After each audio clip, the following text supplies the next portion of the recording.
오늘은 정말 여러분 자산에 직접적인 영향을 줄 수 있는 그런 글로벌 경제 지표들을 좀 자세히 살펴보려고 합니다.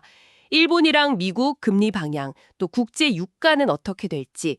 환율도 문제죠. 원달러, 엔화 환율 변동, 그리고 요즘 정말 뜨거운 반도체 시장 이슈까지.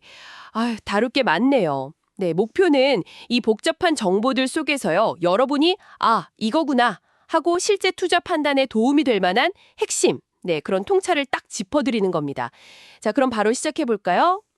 첫 번째 주제 일본부터 가보겠습니다. 보내주신 자료 보니까 일본은행 통화정책회의 결과 말이죠. 기준금리는 0.5% 동결인데, 그거보다 더 눈에 띄는 게 있더라고요. ETF, 그러니까 상장 지수펀드랑 리츠, 그 부동산 투자 신탁이죠. 이거 보유분을 점진격으로 팔겠다. 심지어 금리 인상해야 한다는 소수 의견까지 나왔다고 하니 야, 이거 시장에서는 생각보다 매파적인데 이렇게 받아들이는 것 같아요. 이게 어떤 의미가 있는 걸까요? 네, 정확히 보셨습니다. 금리 자체는 동결이지만 그 ETF나 리츠메가 공급, 이게 중요해요. 단순히 돈 푸는 걸 줄이는 테이퍼링을 넘어서 이제 갖고 있는 걸 팔겠다. 이건 일본은행 스탠스가 예전이랑은 확실히 좀 달라졌다는 신호죠. 네, 그냥 소극적으로 돈 안 풀게 이게 아니라 적극적으로 시중 유동성을 좀 걷어들일 수도 있겠다. 이런 의지로 읽힐 수 있는 겁니다. 그리고 그 금리 인상 의견이 나왔다는 것 자체만으로도 엔화 가치가 좀 오르지 않을까 하는 기대감을 자극하기에 충분하고요. 동시에 또 금리가 오르면 은행들 마진 좋아지잖아요. 그러니까 일본 금융주들 실적 좋아지겠네. 이런 기대도 같이 따라오는 거고요. 그렇군요. 흥미롭네요. 엔화 강세 압력도 있고 금융주 기대감도 있고. 그런데 다른 자료 보니까 이런 변화가 단기적으로는 일본 성장주에는 좀 부담될 수 있다, 이런 얘기도 있더라고요. 아시아 시장 전체에도 영향 줄 수 있다고요. 네, 맞습니다. 여기서 이제 균형을 잘 봐야 하는데요.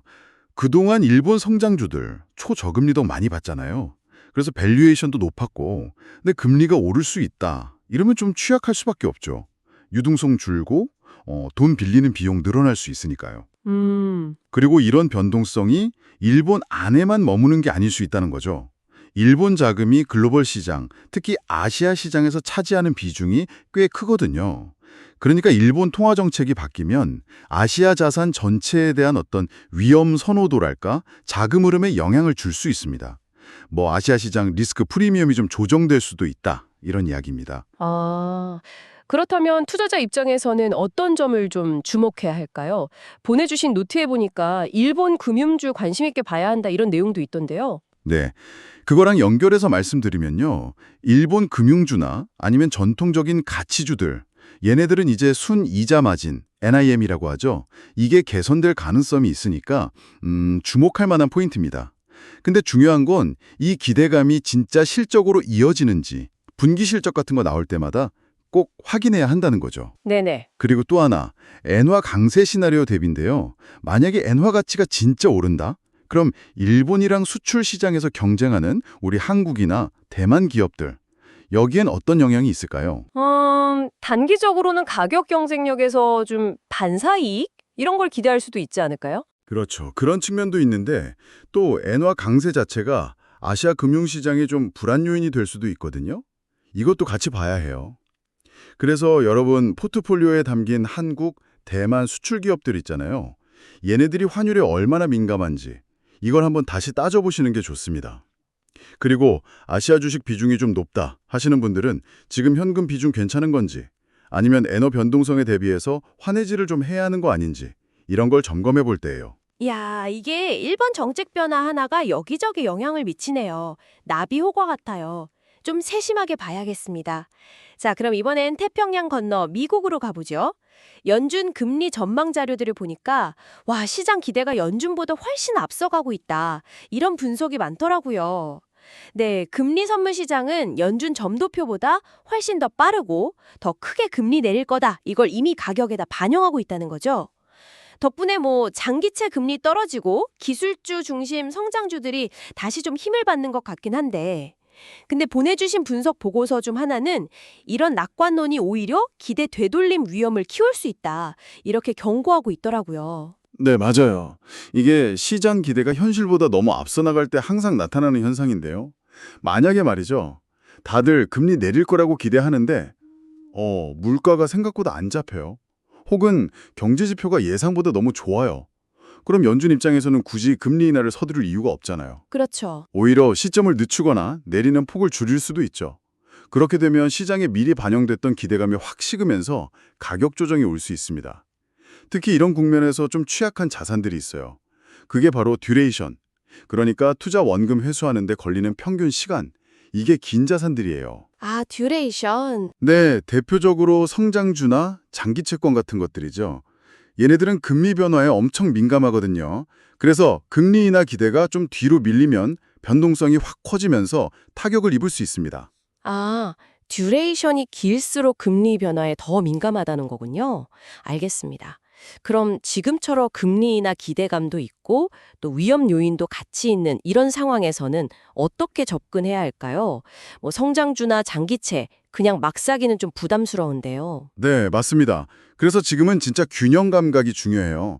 금리 내려가면 좋을 거다 이렇게 기대되는 장기 채권이랑 성장주, 이 양쪽에 너무 과하게 비중을 두는 전략은 변동성 위험을 너무 키울 수 있어요. 물론 금리 하락이 좀 눈에 보이기 시작하면 전통적으로 안정적인 현금 흐름 주고 배당 주는 그런 자산들 있죠. 리츠, 그 부동산 투자 신탁이나 유틸리티, 통신 같은 금리 민감 업종, 이런 게 좀 매력적으로 보일 수 있습니다. 실제로 보내주신 자료에도 그런 분석이 있었고요. 네네. 근데 여기서 하나 더 생각해야 할 게 그냥 금리 하락 수혜주라는 딱지만 보고 투자하면 안 된다는 거예요. 그 기업의 실적 기반, 그러니까 펀더멘털이 튼튼한지 이걸 반드시 같이 확인해야 합니다. 아, 실적이 중요하군요. 그렇죠. 금리가 내려가도 기업 자체가 돈을 잘 못 벌면 주가 오르는데 한계가 있겠죠. 결국엔 금리 방향성이라는 큰 그림하고 개별 기업의 기초 체력, 이 두 개를 같이 보면서 투자해야 합니다. 네, 금리라는 거시적인 변수랑 기업의 미시적인 펀더멘탈 둘 다 봐야 한다. 알겠습니다. 자, 이제 우리나라 상황도 좀 보죠. 자료 보니까 8월 소비자 물가지수 CPI 상승률이 1.7%, 오, 꽤 안정적으로 나왔네요. 그래서 한국은행도 기준금리 2.50%로 동결했고요. 물가는 좀 괜찮아진 것 같은데 역시 환율이 문제네요. 원달러 환율이 지금 1,390원 근처에서 왔다 갔다 하는데 와, 이 정도면 수출 기업들한테는 영향이 꽤 클 것 같은데요? 그렇습니다. 지금 환율 수준이 달러가 여기서 더 세지느냐 아니면 좀 약세로 돌아서느냐 여기에 따라서 국내 기업들 분위기가 확 달라질 수 있는 그런 중요한 지점에 와 있어요. 특히 내수 중심 기업하고 수출 중심 기업 사이에 체감 경기가 정말 뚜렷하게 갈릴 수 있는 그런 구간입니다. 구체적으로 어떤 차이가 있을까요? 예를 들어 지금처럼 원화 약세가 계속된다면요? 네, 원화 약세, 즉 원달러 환율이 오른다는 건 기본적으로 달러로 수출 대금 받는 기업들한테는 유리하죠. 똑같이 1달러 팔아도 원화로 바꿀 때 더 많은 돈을 받으니까요. 특히 우리나라 주력 수출품인 IT, 자동차, 소재, 화학 이런 분야는요. 원가 부담이 좀 있어도 환율 효과 덕분에 이익률 방어를 어느 정도 할 수 있습니다. 그럼 반대 경우는요? 반대로 수입 원자재 비중이 높거나 내수 시장에 주로 의존하는 기업들은 좀 상황이 다르죠. 소비재나 유통, 음식료 같은 내수 관련 업종들. 최근 물가 상승률이 좀 둔화돼서 비용 압박이 조금은 줄었을 수 있어요. 근데 여전히 높은 이자 비용이나 임차료 부담, 이런 다른 변수들도 같이 봐야 하거든요. 그렇군요. 그럼 해외 자산 가진 투자자 입장에서도 환율은 정말 중요하겠네요? 네, 아주 중요하죠. 만약 여러분이 달러 표시 자산을 갖고 계시다. 그러면 원화가 약세, 즉 환율이 오를 때는 가만히 있어도 원화로 바꾼 자산 가치가 저절로 드러나죠. 오, 근데 만약에 환해지를 해뒀다면 이런 환차익은 못 얻는 거고요. 반대로 원화가 강세일 때는 환해지한 게 더 유리할 수 있겠죠. 그래서 여러분이 갖고 계신 해외 자산이 환율 변동에 얼마나 노출되어 있는지, 또 환해지 전략을 어떻게 가져갈 건지, 여기에 따라서 실제 투자 수익률이 크게 달라질 수 있다는 점, 이걸 꼭 기억하셔야 합니다. 네, 포트폴리오의 환 노출 정도 한번 점검해 보세요. 네, 환율 변동성 관리 이게 필수네요. 알겠습니다. 다음은 국제 유가입니다. 보내주신 유가 동향 보고서 보니까 브렌트유 가격이 배럴당 60달러대 중후반까지 떨어졌다고요.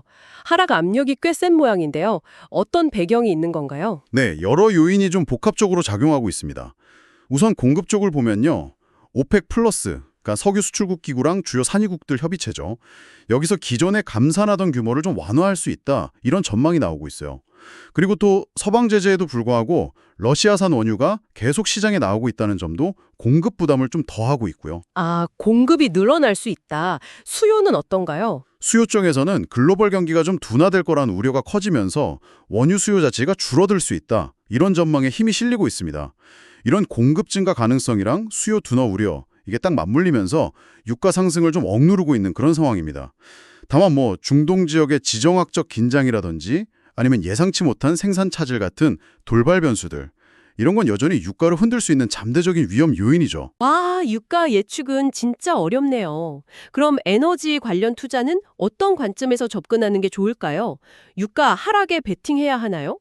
사실 유가 방향성을 정확히 맞춘다는 건 거의 불가능에 가깝습니다. 그래서 에너지 관련 투자는 분산이 핵심이에요.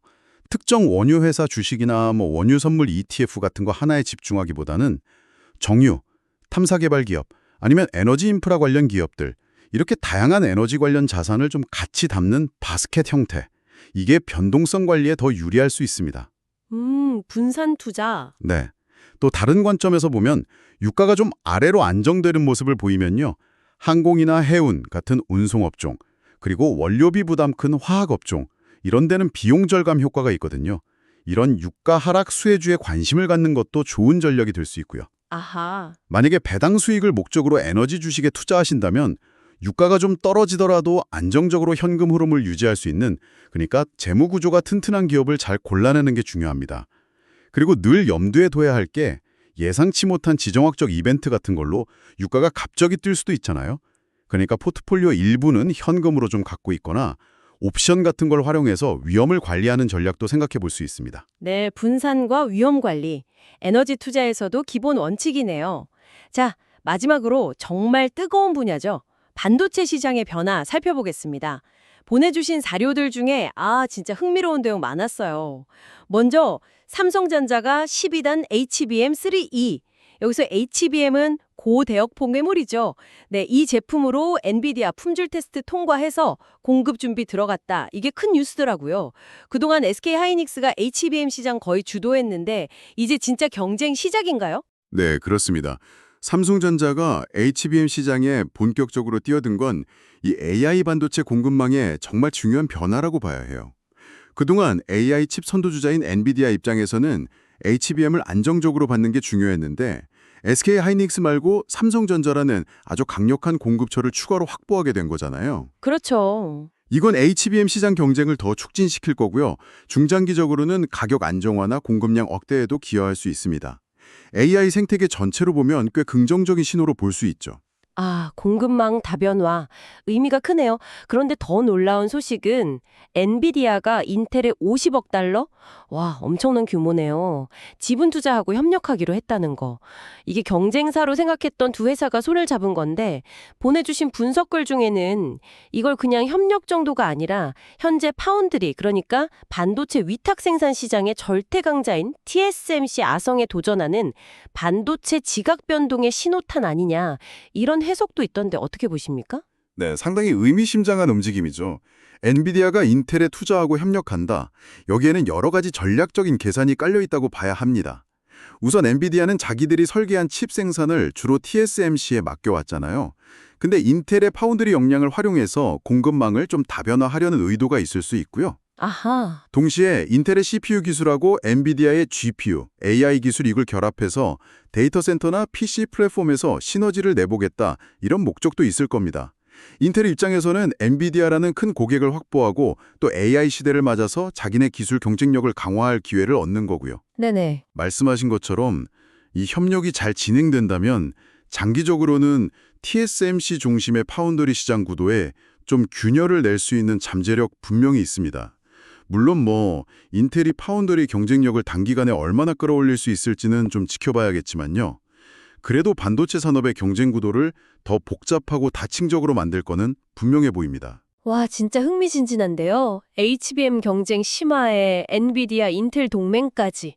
이런 변화 속에서 단기적으로는 어떤 기업들이 좀 수혜를 볼 수 있을까요? 우선 HBM 수요가 늘어나는 거에 직접적인 수혜는 당연히 삼성전자, SK 하이닉스 같은 메모리 기업들이 받겠죠. 그리고 HBM 만들고 이렇게 쌓아올리는 과정에 필요한 첨단 패키징 기술, 이거 가진 후공정 업체들, 또 관련 장비나 소재 기업들도 수혜를 입을 가능성이 높습니다.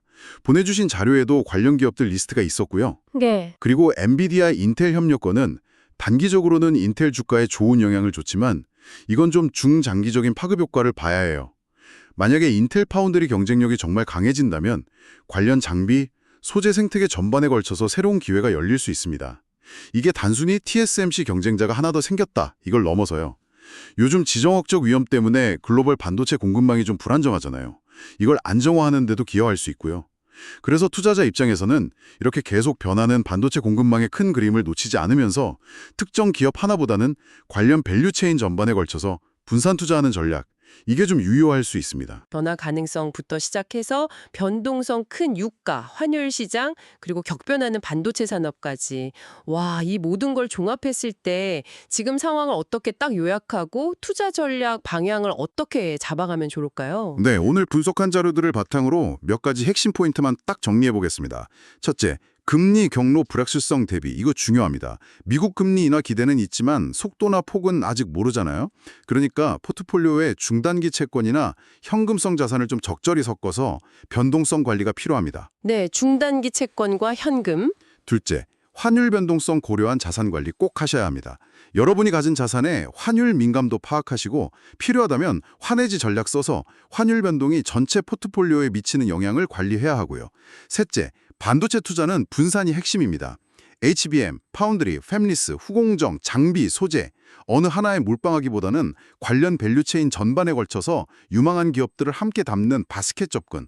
이게 위험 줄이고 기회 잡는 데 더 유리할 수 있어요. 바스켓 접근. 네. 넷째, 유가 예측은 어렵습니다. 그러니까 원유 자체에 직접 투자하기보다는 유가가 좀 내릴 때 수혜볼 수 있는 운송이나 화학 업종에 관심을 두거나 아니면 안정적인 현금 흐름 가진 우량 에너지 기업을 잘 골라보는 게 대안이 될 수 있고요. 다섯째, 일본 시장 투자는 좀 신중한 접근이 필요합니다. 일본은행 정책 변화를 생각하면 금리 상승기에 상대적으로 좀 유리한 금융주나 가치주 비중을 늘리는 걸 고려해보거나 아니면 지수 투자를 하더라도 재무적으로 튼튼한 기업 중심의 퀄리티 팩터 전략을 좀 섞는 걸 생각해볼 수 있습니다. 듣고 보니 균형, 분산, 그리고 위험 관리. 이게 오늘 분석 전체를 딱 꿰뚫는 키워드 같네요. 시장의 긍정적인 기대감에 올라차는 것도 좋지만 언제든 찾아올 수 있는 변동성에 대한 대비책, 이걸 꼭 마련해 둬야 한다는 거군요. 특히 환율이나 유가 같은 거시 변수는 예측도 어렵고 한번 움직이면 파급력도 크니까 항상 염두에 둬야겠어요. 맞습니다. 그래서 가장 실질적인 조언은요. 오늘 저희가 나눈 이야기를 참고하셔서 지금 여러분의 포트폴리오가 금리 변화에 얼마나 민감한지, 아까 말한 듀레이션이죠. 또 환율 변동에는 얼마나 노출되어 있는지, 그리고 특정 섹터나 국가, 자산에 너무 쏠려 있지는 않은지 이걸 객관적으로 한번 진단해 보시는 거예요. 네, 진단. 네.